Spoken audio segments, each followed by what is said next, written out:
บังเอิญเห็นบางพี่น้องบางเข่าโกนถ้าให้มันออกก็บ่ออกถึกสงสัยถึกคอหรือว่าหัวนั่นแหละกินข้าวหน่อไม้น้องนาเพิ่นไปรัดแรงได้หน่อไม้มาได้พี่น้องกินข้าวร่วมกัน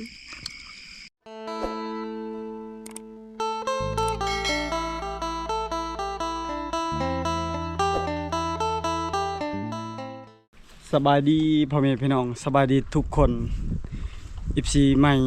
FC ใหม่หรือว่า FC เก่าพี่น้องขอให้สุขภาพแข็งแรงใครเบิ่งคลิปนี้ขอให้ร่ำให้รวย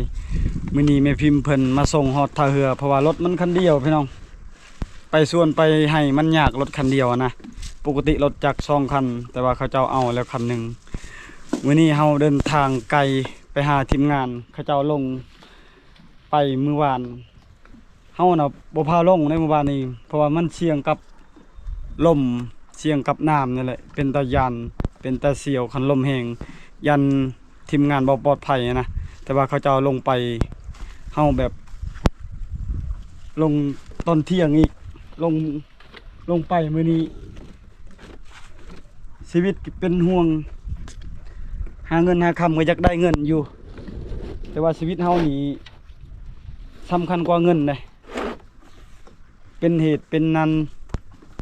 บ่ปลอดภัยมันเสียเวลากว่าอีกมีพิมพ์เพิ่นมาส่งเครื่องสบายดีเพิ่นบ่ปล่อยให้ไปป่าเมื่อวันนี้เป็นห่วงลมแห้งลูกชายคือกันเวลาไปป่าไปดงเขาเจ้าบ่ให้ไปยันบ่ปลอดภัยลุยคนเดียวเด้อวินี่เขาเจ้าไปก่อนแล้ว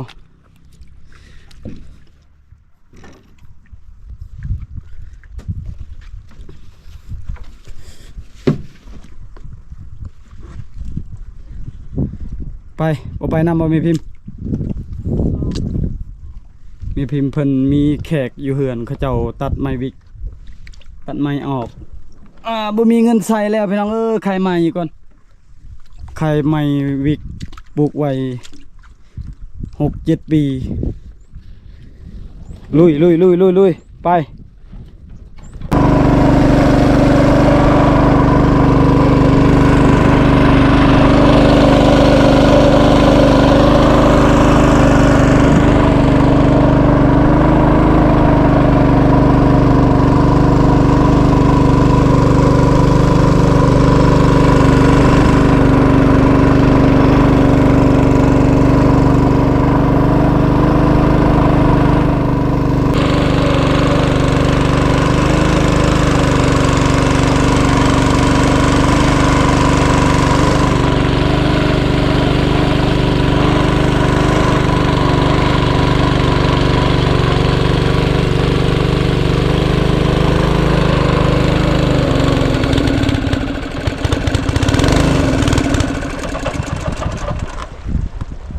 โอ้โห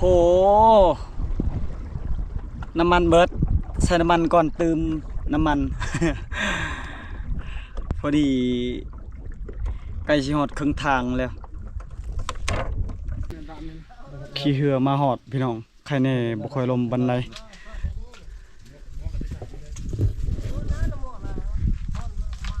น้องดาติดแล้วข้างในหัวหากเข้ามาไอเดือนก็ออกบ่ได้แล้วมาฮอด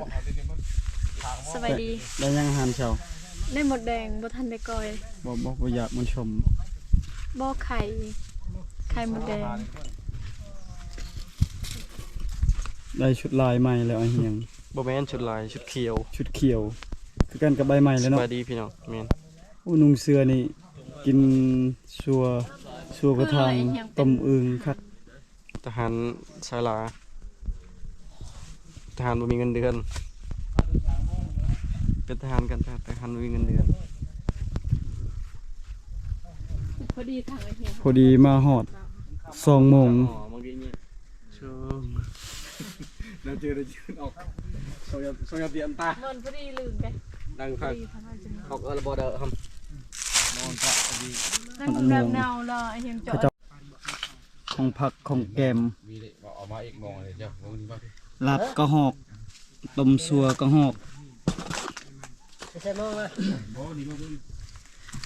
ไอ้ไม้ไอ้ไม้ มาเด้อกินข้าว มาสบายดีฟันเดือน มากินข้าว โอ้ยน่านฮอนนะฟันเดือนน่ะสบายดีโอ้ฟันเดือนนี่คอยฮู้ได้เบอันเอาเงินให้ผู้สาวหรือว่ากินเบียร์นมผู้สาวจังมาปกติน่ะฮอดแล้วตอน10 โมง 11 โมงเดี๋ยวนี้3 โมงแล้วจึงฮอดบ่ไรเด้อฟันเดือนเด้อ ให้บ่ได้บอกล่วงหน้าเด้หากระตื่นนี่ หากระตื่นบ่ อืม โอ้เมื่อคืนนี่ไปตี้บ่จักหั่นน่ะไปปาร์ตี้บ่จักหากระตื่นนี่ มาข้างหอกพี่น้องหลักหอกพี่น้องกินข้าวเด้อกินข้าวพี่น้องกินข้าวแหละซุมเฮาสิออกไป ถือมองได้มาเลยใส่มาเลยฮู้อย่าบ่บ่นใส่ ไปแม่ไปเกม ไปละแรงมาฮอดพอดีมานปุ๊บโหลดกินหลับก็หอก เอามาอย่างอย่าสร้างอีกตัวน่ะ ไปทางตอนนั้น ไปๆจ้ะ คือจานบุงแรงบุงกระจานอันนี้มีร้อยน่ะ พอดีกินข้าวอิ่มไปส่งปะเบาเฮียงกับเบาพางเขาเจ้าไปแถวๆบ่อเลาะได้หมูป่าแล้วเฮาสิใส่หมองพี่น้องใส่หมองก่อนแล้วจังน้อยออกไปการหาใส่หมองเอาหมองหลายอยู่หมองก็ซื้อเพิ่มแน่ประมาณ1,000 บาทประมาณนี้แหละซื้อเพิ่มหมองนะหมองใหญ่สิได้รอบก่อนเขาเจ้าเอาหมองแล้วก็ซื้อเพิ่มอีก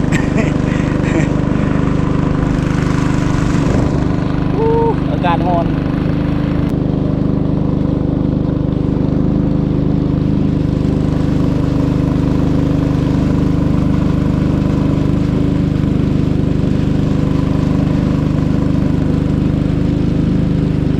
มามื้อนี้เป็นตัวสไตล์เกินไป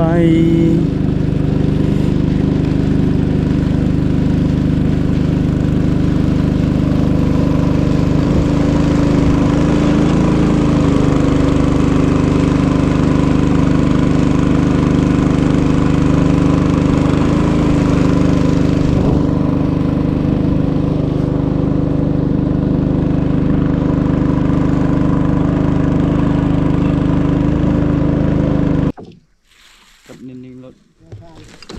ในพันประหลาดโอเคถอยไปพูดเลย อันนี้เนี่ยเข้าห้องเนี่ย โดยไปส่งไอเฮียงกับเบาผังพอดีเฮาใส่หมอง3 คน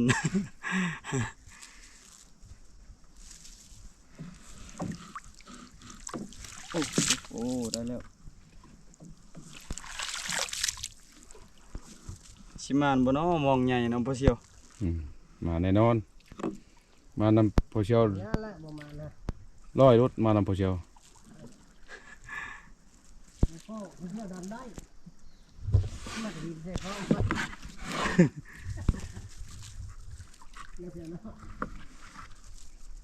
อากาศร้อน พอดีใส่หมอง 4-5 ด่าง ยังอีก 2-3 ด่างให้พ่อเสี่ยวเพิ่นใส่พ่อเสี่ยวเพิ่นมาแต่แข่งคำมวลหรือว่าเซบังไผ่ปีกายเพิ่นก็มาปีนี้เพิ่นก็มาอีก ไปดี เป็นไม่ได้พ่อเสี่ยวขี่เฮือเมื่อวานนี้บ่ได้ยานบ่ บ่ย่านเด้ โอ้ เคยขี่อยู่ โดย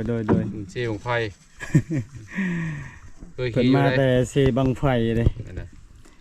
ปลาเซบังไผ่กับเซละนองอันไหนแซ่บกว่า เชี่ยน้องนี่ได้แซ่บกว่าเทินโชงเลย เพิ่นพาลุง ซีบอกไผ่แล้วกินของ 3 คนมาแต่ว่านี่เนาะพ่อเสี่ยว แม่นได้เพราะว่าเชี่ยของไฟเดี๋ยวนี้มันบ่แซ่บแล้วมันมีน้ำเทินโชงลงมาใส่ โอ้ มันบ่แซ่บมันมีใบไม้นี่ตายลงมาเต็ม ยังอีก2ด่างให้พ่อเสี่ยวใส่เด้อ ยังใช่ดอก ใส่แถวๆนำตื่นนำเลิกบ่ถึกใส่รอบก่อน เอาเฮือนี้ไปว่ะ เรา โดย เราจะเข้ากับใช้เชือกชูชีพจะกับใช้ยางตามนี้ได้ก็เดียวเลยอาบน้ำพร้อม สบาย จะให้ผู้เชี่ยวไปนอน จองรางวันกา บัวไหล มาเด้อพี่น้องกินข้าวน้ำกัน ฉันว่าเอาเต้ผู้เดียวเก็บไปแต่ไปเกาะหมดเลย มีแต่แนวแซ่บๆหน่อไม้ หน่อไม้แรงแซ่บบ่หน่อไม้ค่อยไปหา เบิ่งนี่แดงเบิดบ่แม่นหน่อไม้ได้หมดแดงเฮ็ด ค่อยได้หลายอีหลีหน่อไม้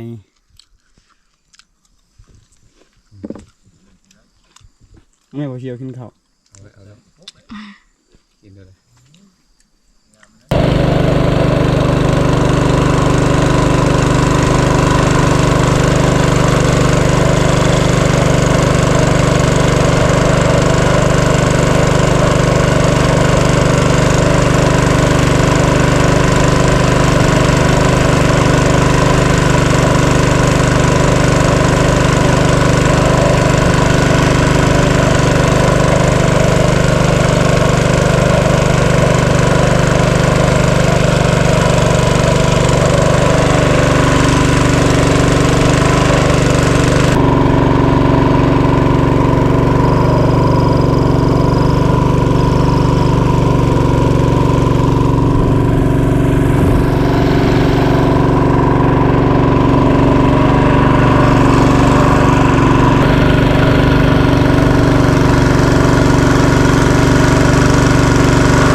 เสียงนกทั้งโอ้หลังจากใส่หมองเรียบร้อยแล้ว ไปรัดแรงอีกเมื่อย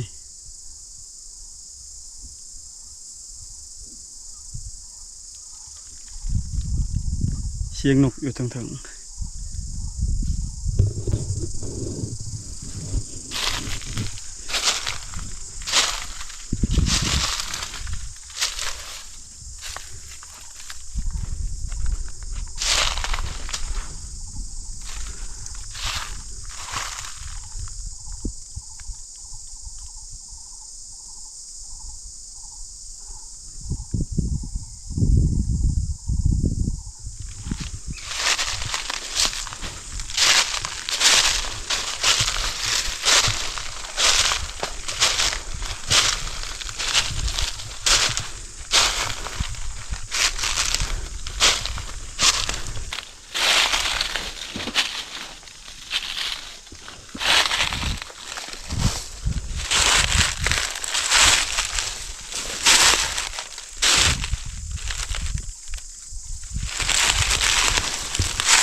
เสียงกระหอกเสียงนกได้ยินอยู่สิได้บ่พอมั้งให้ชุดนี้แหละเคยได้บ้างประมาณ6 โมง 7 โมงจังหน่อยออกไปการตะเวนกำลังตกดินแล้ว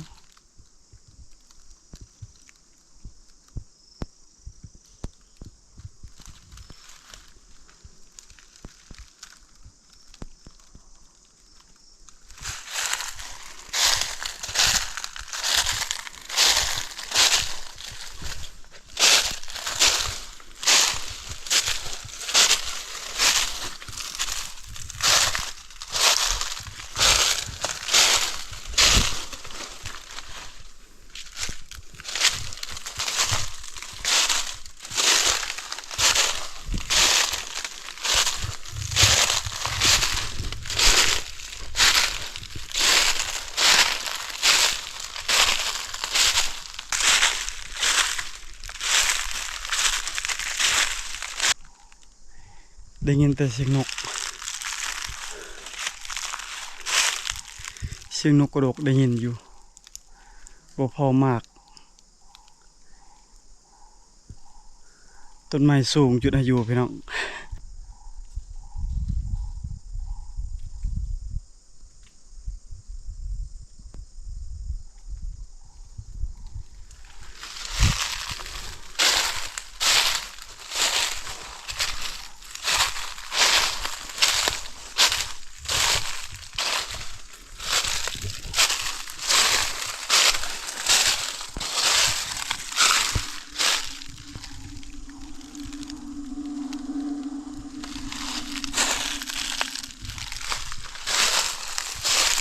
ได้ยินเสียงลิงทั้ง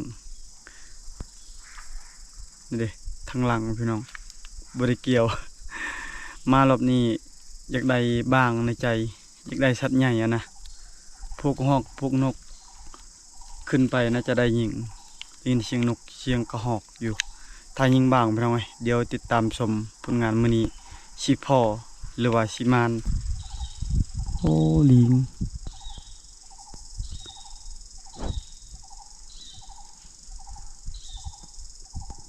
ลิงพี่น้องได้ยินเสียงลิงทางนี้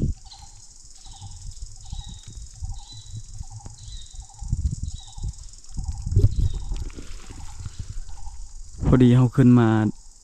เห็นมันกินดอกนะบางใหญ่กินดอกนี่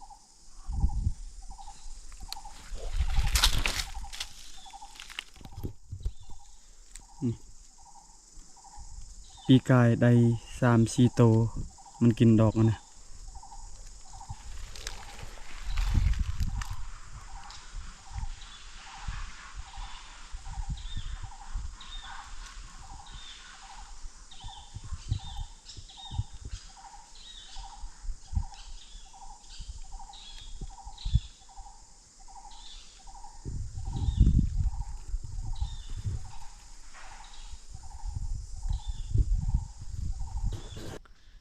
ทาสมองปลายแล้ว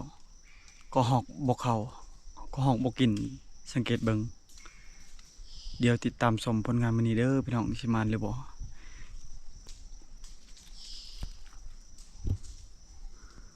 มักให้ตัวนี้ยังบ่สุกปานใดตัวนี้วิดแล้วกายแล้ว ไปกับบ่เลาะยิงตัวหนึงบ่ได้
ยังบ่เข้ามาเลยพี่น้องตอนนี้เวลา8 โมงยังแล้ว7 โมงกาย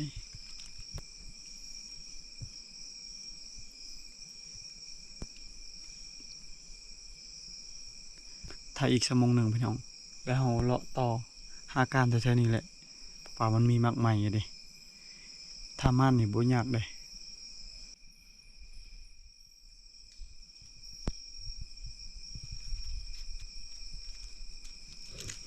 ลงไปประมาณ100 ปลายเมตรพอดีบังเอิญเห็นบางพี่น้องบางเข้าโกนถ้าให้มันออกก็บ่ออกมันบ่ยอมออกพอดีเฮายิงถึกสงสัยถึกคอหรือว่าหัวนั่นแหละโอ้ยสิได้พี่น้องเอ้ยคันว่า2 คนนี่เฮาขึ้นได้อยู่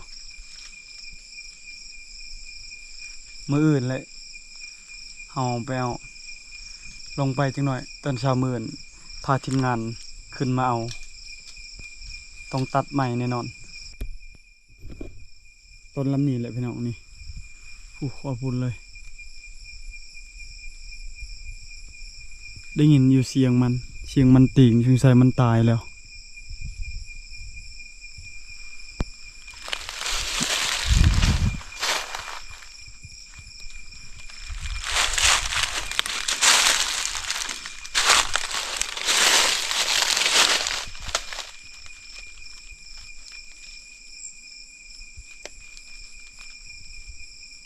4-5 เถื่อได้ยิน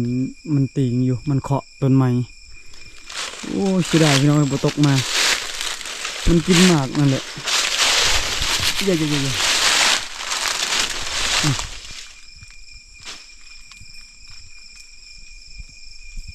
บ่ฮู้สิเอาพี่น้องถ้า2 คนตอนแรงหรือว่าตอนเช้าเฮาขึ้นได้อยู่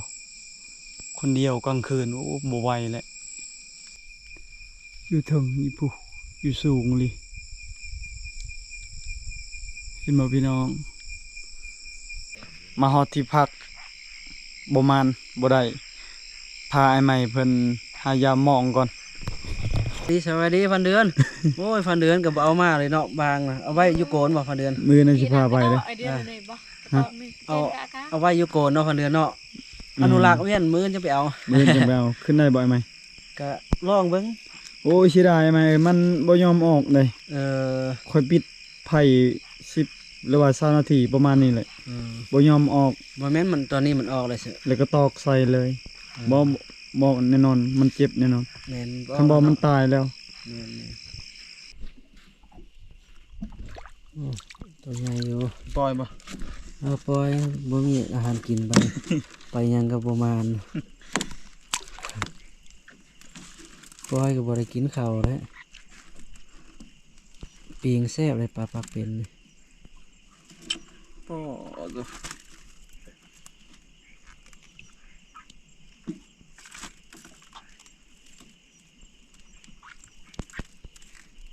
ฟันคักอะดีเนาะ แม่น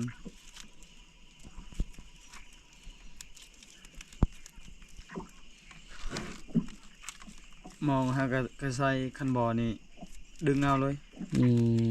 มันยังติดบ่มองใหม่นะ เสียดาย เออ คิดว่ามันติด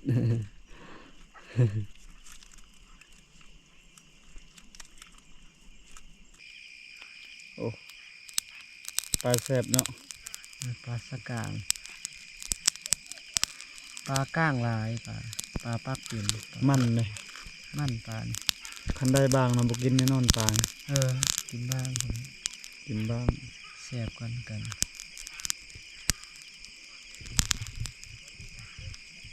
อาหารแรงกินปลาหน่อไม้พยายามก็กินเอาโลดพี่น้องเพราะว่าอาหารพอได้กินอยู่ ถึงเฮาบ่ได้ชัดใหญ่ก็พอได้กินมื้อนี้กายเฮาเด้อดอกเด้อมื้อจากนี้กายเฮา อันนี้ก็ ดอก รถไฟนะ ดอกไผกินข้าวหน่อไม้น้องนาเพิ่นไปรัดแรงได้หน่อไม้ มาได้พี่น้องกินข้าวร่วมกัน ประมาณหน่อไม้ใหม่แล้ว มันเนี่ยอันมารยาท มา มัน ปลาบ่ได้บอกเมีย ยักษ์หน่อไม้เพิ่นยักษ์หน่อไม้ยักษ์ป่าเพิ่นบางน้อยก็บ่ยิงอีกนกน้อยก็บ่ ไข่ ยิง มดแดงครั้งแรกของปีเลยกินไข่มดแดง แต่ก่อนหลายเนาะอยู่บ้านเฮาเดี๋ยวนี้บ่ค่อยมีแล้ว บ่มี มีบ่หลาย ข้อนี่แหละเป็นพ่อค้าไข่มดแดงอะไรไหม อืม นั่นแหละ บ่แม่น จะ ค่ เบิ อย ด เว้าเลย เบิดเนาะ ค่อยได้ย้อนไข่มดแดงนี่บ่เคยเฮ็ดเฮือนนั่นเด้ นั่นแหละจึงเบิดไอเดือนใดเฮือนเลยหมดแดงก็เบิด อืม บ่เฮาบ่ได้หาเด้เฮาเป็นคนผู้ชื่อ เป็นรับซื้อ เป็นตะกอนนะลายเนี่ยไปทางใดก็เห็นคำว่าแดง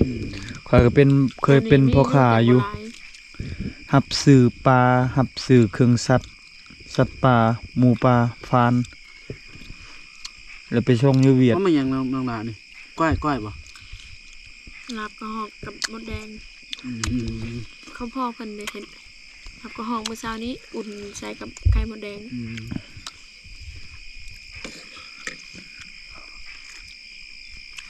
ลุงจักแมงลุงลายให้ มันเหลือเนาะเอาแมงไม้มานำตอนนั้นบ่มีไปเอาอยู่พุ่น เอาอยู่น้ำขึ้นมา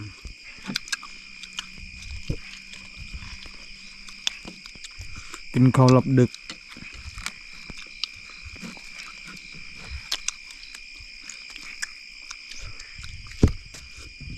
กินอย่างละแซ่บ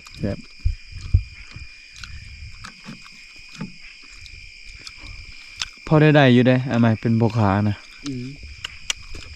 นะฮะ ตอนนั้นเงินก็บ่เพอปานใด อืม น้ำมันลิตรหนึ่ง10,000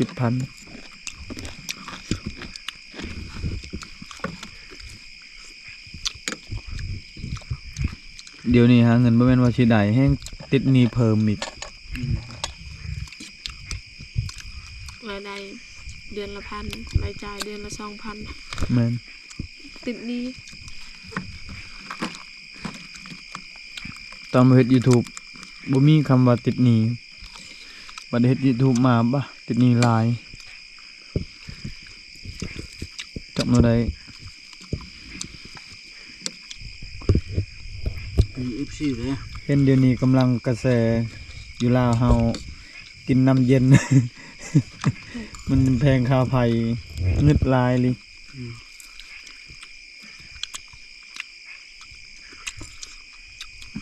เบอร์โทรศัพท์ไอ้ใหม่เขาบ่ได้ตัดบ่ทุกเดือนมา เขาหยัง เขาตัดตลอดเลยเบอร์คือเบอร์เฮา4-5,000 8,000ก็เอาตลอดเลยก็เติม เอาคือกันอยู่แล้ว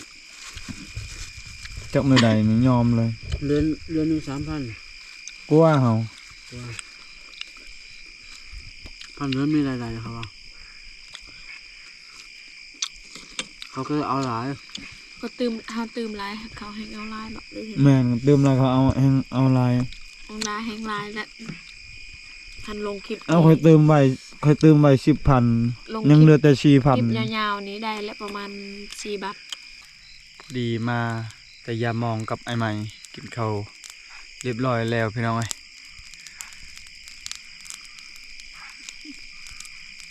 น้ำหน่อยไหม นะ ขอบใจหลายๆเด้อสำหรับทุกคนเป็นห่วงในผ่านเดือนแต่ก็เบิ่งคลิปหรือว่าเป็นกำลังใจทุกคลิปนะเพราะว่าช่วงนี้เฮ็ดเวียกหลายพี่น้องเอ้ยอยู่บ้านก้นมันก็ยังบ่ทันได้แล้วมาฮอดบ้านก็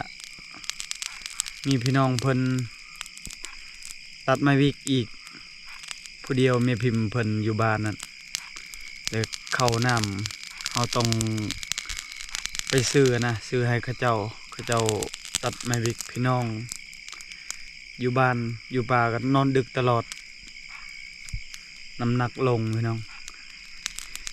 ก็สำหรับคลิปนี้บ่มีหยังมาพักมาตอนขอบใจเด้อขอให้สุขภาพแข็งแรงไปเบิ่งคลิปนี้ขอให้ร่ำให้รวยไปพบกันวิดีโอหน้าบาย